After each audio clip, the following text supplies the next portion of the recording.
Okay. Hello everyone.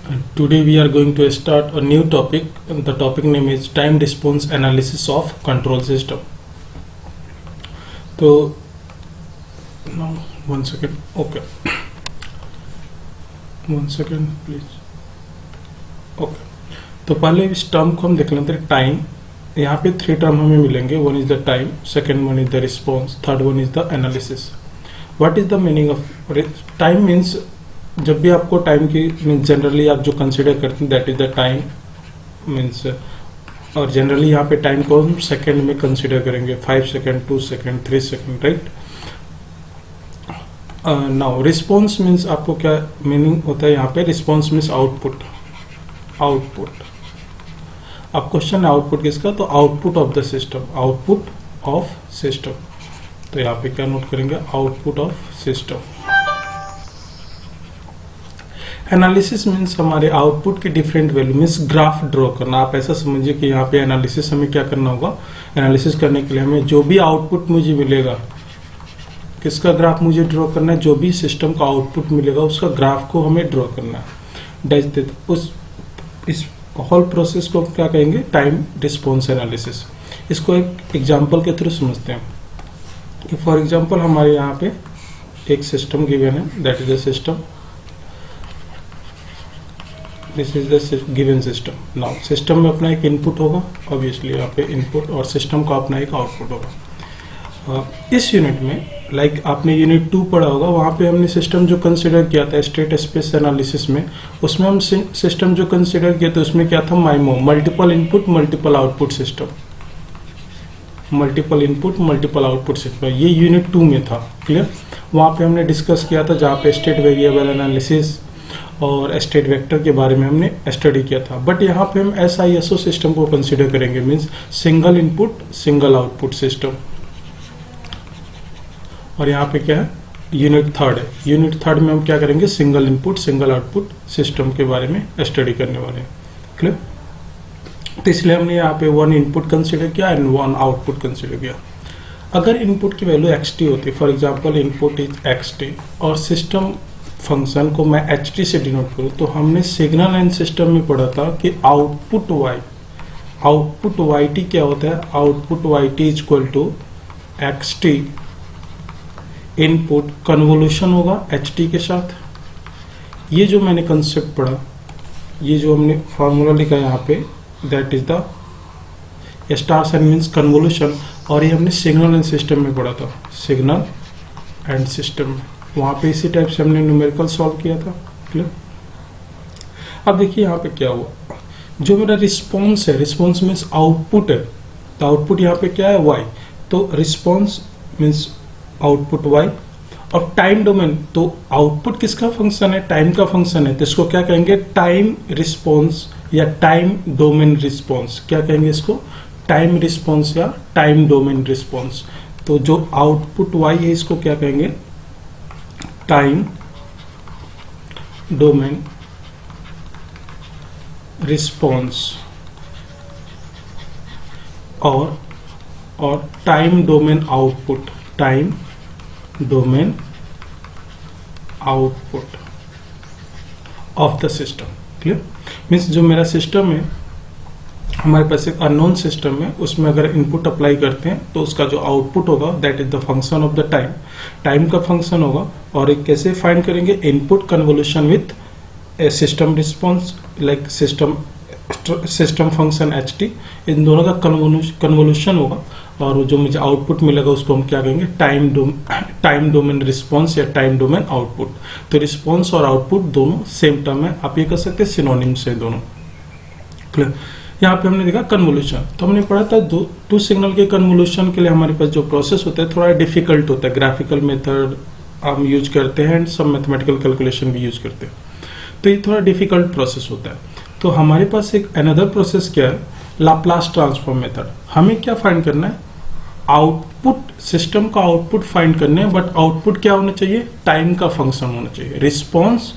Response is the function of time. मुझे ये find करना होगा हर एक क्वेश्चन में, राइट. और एनालिसिस मीन्स क्या है? जो भी हमने आउटपुट फाइंड किया, जो भी हमने आउटपुट ये फाइंड किया हुआ है, राइट, इसका ग्राफ मुझे ड्रॉ करना होगा। क्या ड्रॉ करना होगा? एक ग्राफ होगा ऑब्वियसली ना। तो मैं यहाँ पे डिस्कस वाई टी, अगर अब एनालिसिस का मीनिंग क्या हुआ इसको समझने, थोड़ा डिस्टर्ब हो गया। तो एनालिसिस का मीनिंग होता है कि हमें इस वाई टी है जिसको ग्राफ को प्लॉट करना है। क्या करना है? ग्राफ प्लॉट करना। जो भी आउटपुट आपको मिला हुआ है सिस्टम का उसका ग्राफ प्लॉट करना, दैट इज द एनालिसिस। जो मैं अभी आपको बता रहा हूँ पूरे यूनिट में आपको यही करना है। एक ओवरव्यू है और यही कंसेप्ट आपको यूटिलाइज करना है एवरीवेयर। जो भी क्वेश्चन पूछेगा आपको इसी टर्म को रिमेंबर करने और इसी टर्म में आपको क्वेश्चन सॉल्व करने होंगे। तो एनालिसिस का मीनिंग होगा ग्राफ। अब मैंने कहा था वाई आउटपुट जो मेरा क्या है? फंक्शन ऑफ टाइम है। तो ये जो मेरा एक्सिस होगा that is horizontal axis, that should be a time axis. ये आपको रिमेंबर रखने होंगे कि horizontal axis that should be a time axis. Generally जब आप प्रिंसिपल ऑफ कम्युनिकेशन पीओसी पढ़े होंगे तो वहाँ पे आप जब एम्पलीट्यूड मॉड्यूलेटेड सिग्नल आपने देखा होगा, एएम सिग्नल, तो उसके स्पेक्ट्रम को आपने प्लॉट किया होगा। वहाँ पे क्या था? ये फ्रीक्वेंसी एक्सिस था। स्पेक्ट्रम हमारे पास कुछ इस तरह से आपने स्पेक्ट्रम देखा होगा और आपने कहा होगा this is the side band और this is the carrier frequency. और वहाँ पे हमारे एम्पलीट्यूड क्या होता है? इंफॉर्मेशन को एम्पलीट्यूड, अगर यहाँ पे एम्पलीट्यूड जो था वो अमाउंट ऑफ इंफॉर्मेशन डिनोट करता है। क्लियर? पीओसी में हमने पढ़ा था। एक्सिस क्या था हमारे पास? Frequency axis. जब बोर्डे प्लॉट हम पढ़ेंगे तो वहाँ पे जो एक्सिस होगा वो फ्रीक्वेंसी एक्सिस होगा। क्लियर? तो उस वीडियो में आप देख सकते हैं। बट यूनिट 3 में यहाँ पे हम टाइम डोमेन एनालिसिस है, इसलिए जो एक्सिस मेरे पास होगा वो टाइम एक्सिस होगा। तो जो वाई ये एम्पलीट्यूड एक्सिस होगा। इस मेरे पास क्या? Y T. देखिए, और इसको क्या कहेंगे हम? Amplitude axis. Amplitude axis. और ये मेरा टाइम एक्सिस होगा। ये हमारा मेन। आपको हर एक क्वेश्चन में यही करना है कि क्या करना है आपको? एक सिस्टम में इनपुट गिवन होगा, सिस्टम के बारे में इंफॉर्मेशन होगी, सिस्टम का आउटपुट फाइंड करना है। आउटपुट के लिए कन्वोल्यूशन आप यूज कर सकते हैं टाइम डोमेन में।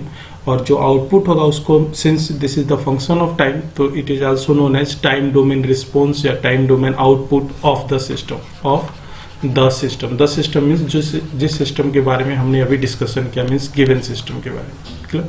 उसके बाद एक टर्म हमारे पास होता है एनालिसिस। एनालिसिस का मैंने कहा था आप यहाँ पे ये टर्म को रिमेंबर रखिए कि एनालिसिस हमें ग्राफ ड्रॉ करने हैं और ग्राफ में इंफॉर्मेशन हमें प्रोवाइड करनी है कि ये कौन सा टाइम होगा, T1 टाइम, T2 टाइम और एम्पलीट्यूड क्या होगा।